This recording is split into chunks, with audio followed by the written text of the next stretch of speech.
saya katanya kena COVID, maka sesudah keluar berita Abdul Somad kena COVID, keluarlah jin-jin kafir, hantu-hantu setan memberikan komentar. Senang kalilah orang pendengar saya.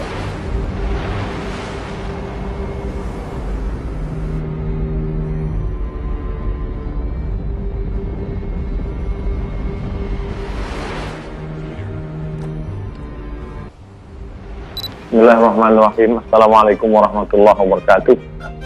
Alhamdulillah, wassalatu wassalamu ala rasulillah wa ala alihi wa sahbihi wa man tabi'ahu wa mawalah.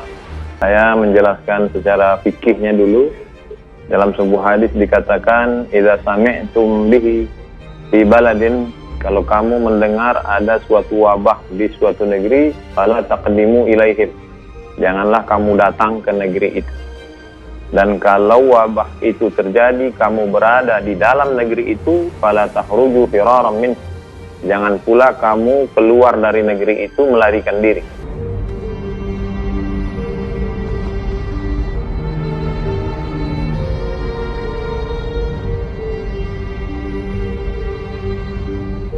Jadi perlu kita pahami bahwa zaman dulu itu, seperti kota Al-Madinah Al-Munawwarah zaman dulu, itu ada tembok di sekelilingnya.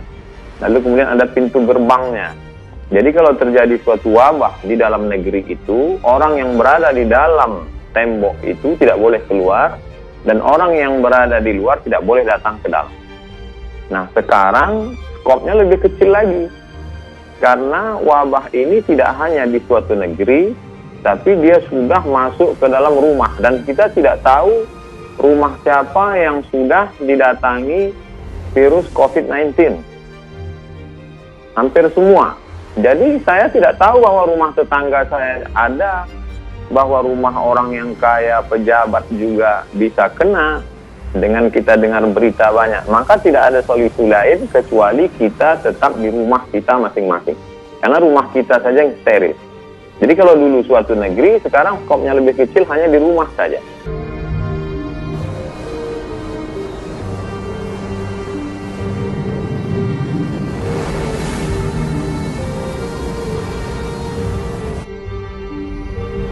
Lalu kemudian hadis lain disebutkan, firran minal majzum, larilah engkau dari orang yang terkena penyakit menular, firaraka minal asad, seperti engkau lari dari singa. Jadi sebetulnya secara fikih simpel saja, aturan yang sudah diajarkan oleh Nabi Muhammad SAW 14 abad lalu itu simpel, sederhana, dan itu dilaksanakan. Di Maroko, saya masih kontak ke adik kelas saya di sana, saya tanya, ada kalian sholat berjamaah Jumat? Jumat tidak ada. Sholat fardu tidak ada, tutup semua.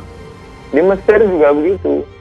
Oleh sebab itu, masjid tempat saya ketua masjid, maka saya sampaikan kepada jamaah, masjid tutup, kita sholat di rumah.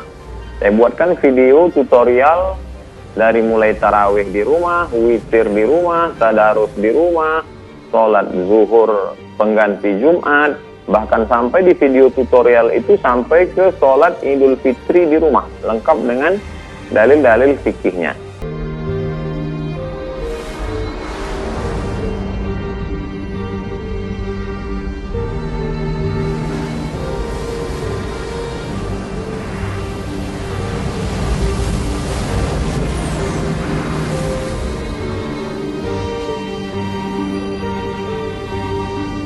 Tapi kan yang jadi masalah, tidak semua ketua masjid didengar oleh jamaahnya. Di beberapa tempat justru ketua masjid itu dikudeta oleh jamaahnya. Jadi dia dipecat jadi ketua masjid. Karena memang masjid itu dibangun oleh jamaah, ustadz-ustadznya diundang oleh jamaah, keuangannya murni jamaah. Maka ketika ada larangan, mereka bisa berkata, ini masjid kami yang bangun semuanya. Maka jadi sebenarnya masalahnya tidak sesimpel sederhana fikih.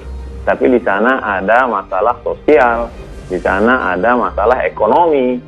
Jadi ketua masjid hanya bisa melakukan apa yang dia mampu saja.